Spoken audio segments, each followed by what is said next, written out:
Huh.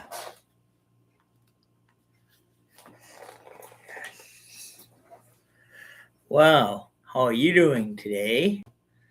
I'm doing another live stream today. Yes. Not planning to do, I am doing it. What I'm gonna discuss something that many young people don't realize it and they don't think when they think about it. And they go to big rock concert somewhere. They don't think about the performer sitting on stage doing that song or whoever.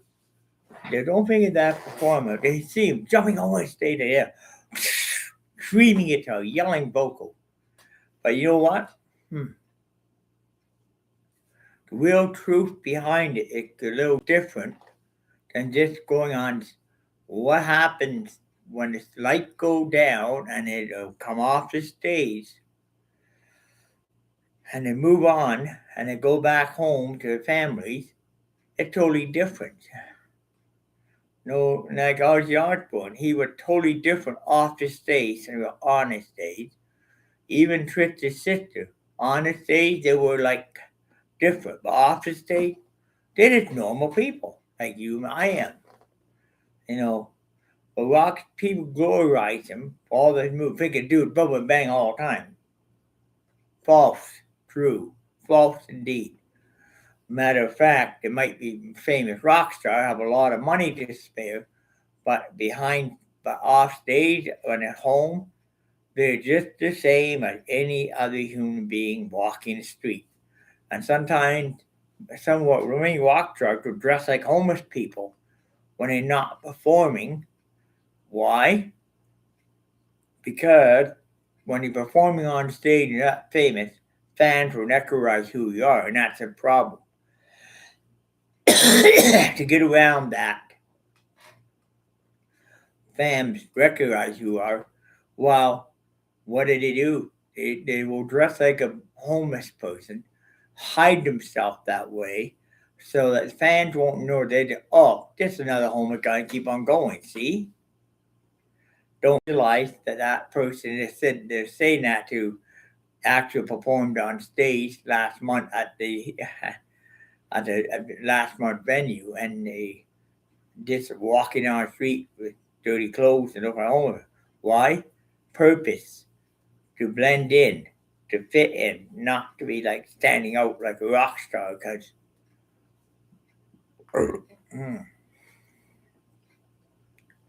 a lot of them will wear very dark brown glasses, on purpose, hide their face because they don't want to face or some will use that called some will actually use something called a makeup. Some will put on what it called to do silicone, do this, makeup on the face that will hide their own face for the real face. They look at that face, not sing off to the real face on stage. See, the thing is, rock stars, they have an on stage life, and they're totally different on stage. That is a show they're putting on. And people pay money to see a show. It is a show. And you know what? And it's a big show. As a matter of fact, teenagers love that stuff a lot more. Think of Lady Gaga. That's a big show on stage. The glamour of all that, great, but off stage, she's a totally different person. Same thing with another one called, on stage, called, Taylor Swift. Good example. People think she's a great man, great lady on her, sings like crazy, but off stage, nope. She's just a normal female with a talent. That's all it is. Think about it. Thing is, me being real, I can pick off a rock star. I've seen famous rock stars out in the street and have they sit there, but people don't realize it. Unless I can know it because I do radio. I can necarize them like that. Believe it or not, I have. Like Russ, Lou Gehrig's Russ itself. When they're not performing on stage, they're just normal people having a good time. off stage enjoying their families and sitting like you and I'm sitting on YouTube. But when they're on stage, that's a totally different world. They put on an act. It's an act that's going. Like Ozzy Osbourne, when he was off stage, he did all kinds of stuff. He helped people out. He gone to town show and gone and helped people. He done charity work. He helped people, volunteered. And people, even the volunteers, knew he was the rock, but they kept their mouth shut. Because fame is one thing, but having to manage your personal life around fame can be another. It's different. Personal life or life. Like Ozzy Osbourne went to church every Sunday. If he not performing, if he have a show on a Sunday afternoon, he would go to church Sunday morning before he go to do a show. You know what? And I did find out something too online with Ozzy Osbourne recently that but his funeral in England was quite a funeral. It was way, it really took a lot of patience to organize it. Like something that is not what a music promoter above and beyond the call of duty. Ozzy's wife did something service above and beyond the call of duty for her. I mean, it's something that, in Birmingham, England, was just outrageous. One thing I learned when I seen it on YouTube, I thought Black Sabbath Bridge. I didn't know Black Sabbath rock band had a bridge named after in Birmingham. Well, I didn't know that. It's something I just learned myself. But he's my guardian angel. He would know what I'm talking about. Yeah, do you know Ozzy? Yeah, I know. Yeah, he knows what I'm talking about. Yeah. You might have heard him whispering off to me there. Yep, he knows. You can't see him. I know. I can only one that can see him. He's sitting on my couch. With his blue Black Sabbath t-shirt, always dirty. Just like a bomb, but he's there. But you know what? I'm glad to have him a guardian angel. Unfortunately, somebody that you two Pastor Mike Scott, two little kids left, didn't get the live stream yesterday. They were too late. Well, I'm sitting down here relaxing, enjoying myself. I'm glad to be home. Thank goodness for that. Oh boy. I'll talk about things. I can say anything personal. See, my personal life is different. And see, when I go do my radio show, I go there and I do it. That's the show. I'm basically I not perform doing a show, but not performing for thousands and millions of people in a concert hall on a stage. You know what? You know what I'm talking about? Not performing thousands of people on a stage. You know what I want to say? I'm not performing on thousands and millions of people on stage, no. I'm performing 500,000 people, yes, but I'm performing behind a microphone in a studio. There's a difference. Well, some people realize that pretty fame, like, I admit that it's going 100,000 people listen to the internet offline, online. When I go here and do my live stream, I come and talk the truth, not facts. Oh boy, I know one thing: Metrolinks and a lift abandoned building keep growing and growing and growing. I got it called Metrolinks abandoned buildings. That's the good title. LRT. LRT abandoned buildings. LRT. An abandoned building. My favorite restaurant. I love this to death. It's one I can never forget about. Great restaurant, good food. Know what it was? Breezy Corners. Gone. Why? LRT killed the Breezy Corners restaurant. Huh. I killed another favorite business I loved on King. It's gone. Killed by LRT. Boom. What happening to Hamilton? And you'll believe it or not, the Metro got himself a little bit of trouble. Oh, down there on King, there was a house they tore down. It had an abandoned oil tank. Over leaking, of course. Guess what?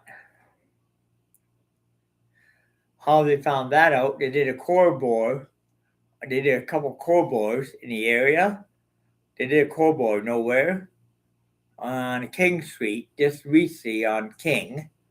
They went down core bore, came up with the furnace oil in contamination right under King Street.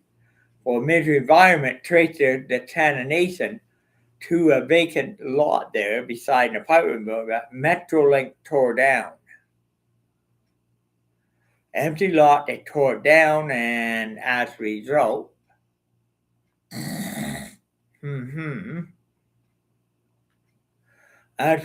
there were they have found a tank of contaminated oil.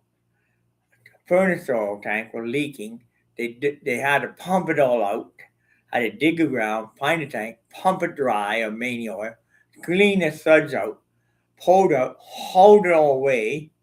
They hauled it off to a dump. Plus, the apartment building adjacent to that had to be all. They found another tank in adjacent apartment building that had a fire. They moved that oil tank as well. It wasn't leaking, but they got it in time. So they had to move 3 oil tanks in one area there. And Metrolink didn't even bother check and saw the gas meter, gas furnace. Didn't realize it was had oil before. So, well, Metrolink got themselves in big trouble for that. They have a trillion-dollar cleanup to have to be done. It's going to cost them trillions of dollars clean it up because of that. And they're going to, and other sites in there. Now, when they tear something down, they have to wash out what they tear down now. They're washing out what's coming down for a reason. Because they did find that now, if they do any future digging down King or turning more buildings down, they first got to make sure there's not an oil tank there underground. I mean, to find it and they check for if they find the oil tank there, then they have to dig it up and remove the tank. Basically, before they even tear a building down. Basically, so now it made that LRT cost would jump very much. I wouldn't be surprised by the time they put the LRT in Hamilton. You know what's going to happen is the price will be a lot higher than taking city bus. $10 to ride the LRT while I take a bus for $3.75. Does that make sense? No? Yeah, it does in one way. Then that means to pay the cost of environmental cleanup. And not only that, but even if they run it, it can be third-party operation, so it's going to be hard. Now, I see, and again, now, then they went on strike with that, but again, it probably will happen again with aiss. London, I happened with the transit, try to have another strike with that. What can happen is buses go on strike, the LRT be running, but then it will contradict their picket line. See, that's another thing that's gonna happen too. Now see it happening. It's probably out because they're not their union, a different union. They be working while you guys are striking, and so who to blame for that? Good question. That's right, it's me. Good question. Think about it. 2 things I can think right now in here going on. Option 1 is that every other city got the LRT pretty much. Cambridge, Toronto got theirs, and Ottawa got theirs. And Hamilton's going to be the last to get it, I tell you that. But I don't think they're going to go through because it's been stalled so long. But by the time they do it, and the time they start, I think Doug Ford will lose the next election. But I also think somebody else will lose in another election too. Not no Carney, not Carney, Carnival Carney. I know, not him, but somebody will lose. And that, wow, what a beautiful sunny day it is. Oh, thank goodness the sun is out. And oh, it makes me feel great. I feel better the sun's out, but it is. Wow. Anyway, now, you know what I'm thinking right now? Something. I'm doing a blog, but also I think it's time to sort of think one other thing here, and that is I'm going to flick off some lighting here. This remote. Yep. Anyways, it's off for now. But anyways, I'm thinking one thing. Off of my mind, right? Experience it. In here, I'm thinking one thing. Know what that is? I got things to do today, so I better watch out, Know something? You better watch out. You better not drive drunk, because they're not make mistake. Can handle police up. While the cop, your local police are open, they will make sure that you don't drive drunk. What happens if you drive drunk?